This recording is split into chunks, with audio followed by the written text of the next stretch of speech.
Hello, আজকে ব্লগটা শুরু করছি বিকেল থেকে। বিকেলবেলা রেডি হয়ে আজ যাচ্ছি এক্সপোতে। এক্সপোতে গিয়েছিলাম বান্ধবীদের সঙ্গে, আর আজ যাচ্ছি মা, মাসি আর ভাইয়ের সঙ্গে।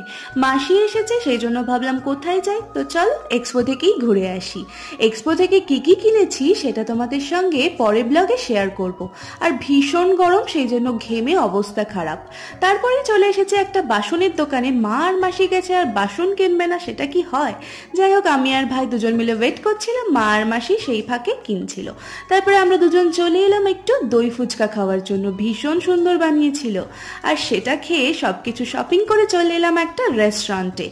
সেখানে এসে আমি তোমাদের সঙ্গে আমার ফাইনাল পুরো লুকটা দেখালাম। কেমন লাগছে জানিও। আর সাথে ছিল বাটার নান, চিলি চিকেন, মাটন আর ফ্রাইড রাইস।